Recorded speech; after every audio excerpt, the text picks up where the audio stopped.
right, I call this meeting to order for the Curriculum Committee meeting. Today's Tuesday, August the 3rd, 2021.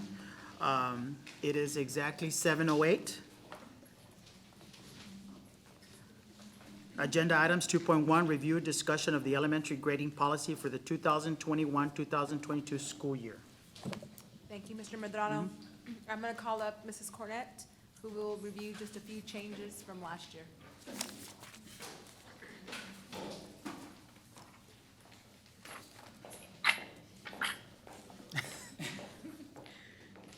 Good afternoon, everyone. Good afternoon, Ms. Cornett. Welcome. Thank you. I don't have my papers with me, but we just had some minor updates. We had made some changes to our grading policy, our grading handbook last year due to COVID. And so this year what we did is we just updated it back with the information. So it's 2 grades per core content area. And then the other update is the total number of grades for the grading period, which is 18. There were some minor updates, just, something talking about stapling a report card. We don't do that. We're just going to place it in the cumulative folder. And the other update that was done, when it talked about RTI, we went ahead and included some information on MTSS, the multi-tiered systems of support, because that's the update that we have. Any questions or concerns? Okay, thank you. Agenda item. Great, thank you.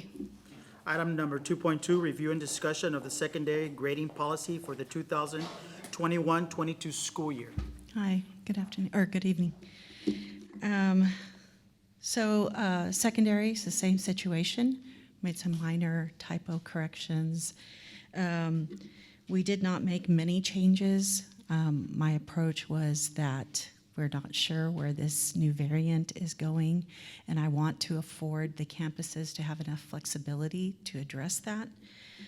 One thing that is big that changed is that House Bill 4545 eliminates grade retention and retesting requirements in 8th grade. So we do have other stipulations that we have to provide for students that did not pass STAR. So we have to also give them another opportunity to test and then determine whether or not they passed. And if they didn't, we have to provide them with some accelerated learning and so forth. I believe that is the gist of the changes. I think ultimately, you establish the expectations of your campus. These are minimum amounts that need to be recorded. And so that's really going to provide the best guidance for the campuses. Okay, if there are any questions. Any questions or concerns? Okay. Agenda item. Thank you so much. I do have Question. just a comment. Yes, ma'am.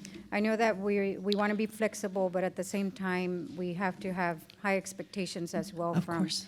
the students as well, so they can learn, Yes. And so with that, with the flexibility that you're going to have, are we still going to have some high expectations for students' performance? Absolutely. And we are looking too at some suggestions. I've put together an informal committee right now, and I'm taking suggestions from them, and we're also, it's a continuous process. But absolutely, I don't mean to imply that we would not have high expectations for our students. Thank you. Thank you. Thank you, Ms. Gomez. Agenda item. Item number 2.3, review and discussion of the Memorandum of Understanding, MOU, between San Benito CISD and the University of Texas Rio Grande Valley, UT-RGV, dual credit program for the fiscal years 2021-2022 and 2022-2023. This MOU, Board, is something that we keep current. We are not at this point, at this time, utilizing UTRGV. Our dual credit and dual enrollment is with TSC. I do have Mr. Alex Salinas, who is here. We do want to keep this current just in case we need to add a class or a student needs a certain class that's not being offered. We have this open MOU or this current MOU with UTRGV. Any questions or concerns? Okay. Agenda item. Item number 2.4, review and discussion of the Memorandum of Understanding, MOU, between San Benito CISD and the University of Texas Rio Grande Valley, UT-RGV, School of Social Work for the 2021-2022 school year. We've had this MOU as long as we've had this grant, because it is specified in our after-school Cycle 9 grant, and so we're all going to keep it as well in our Cycle 11 grant. And this is to have an MOU with UTRGV social workers so they can complete their intern or complete their hours. They are required to have 408 hours. They do it with our after-school program sites. And they are also compensated $500 per semester, and that is through our grant. That is something that is in our grant, written in our grant, and paid out by a grant. But it also helps with the partnership that we have stated in our grant. Questions or concerns? Agenda item. Item 2.5, review and discussion of the partnership agreement between San Benito CISD and E3 Alliance related to the United States Department of Education Teacher and School Leader Incentive Program, TSL, and letter of support. We were approached by UTRGV, Dr. Velma Menchaca, who heads one of the leadership department, as well as Dr. Roberto Zamora.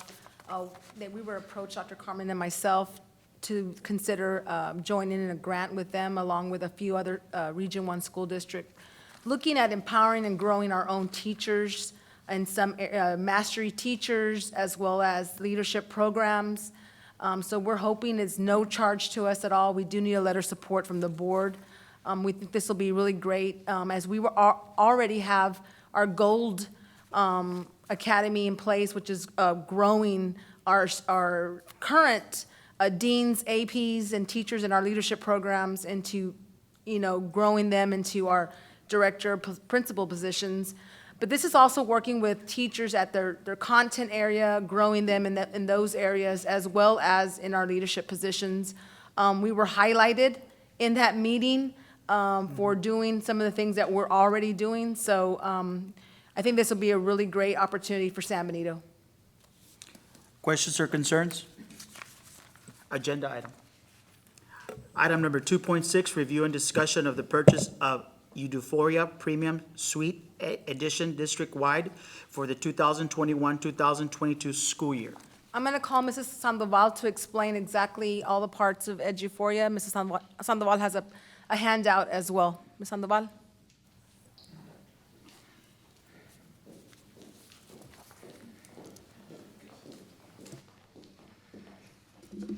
Good evening, Dr. Carmen, members of the board. Stephanie's passing out just a brief overview of what the Euphoria Suite does. But in a nutshell, what we have is every year we renew our Euphoria around this time. And basically we use it for online assessments for our students to store our START assessments, our databases for the student 6 weeks test, benchmarks, things of that nature. We also use one of the apps is Strive, and we use Strive for your TPES and T-tests, walkthroughs, things of that nature. Aware is the one that I was mentioning, which is the one that has all the student data, right? And then we use facilities and events, and that one is basically to use it for work orders and to make sure that all the requests are funneled to the right places. Forum space is used by the campuses and by the district departments to ensure that we have all the forms completed and we have them in a timely manner. And the last one is Forta, and that one is the lesson planner. So it's basically our comprehensive package for the district. Any questions or concerns? Agenda item. Thank you. Thank you. Committee concerns? Any committee concerns? Okay. Then I close this meeting at 7:17 PM.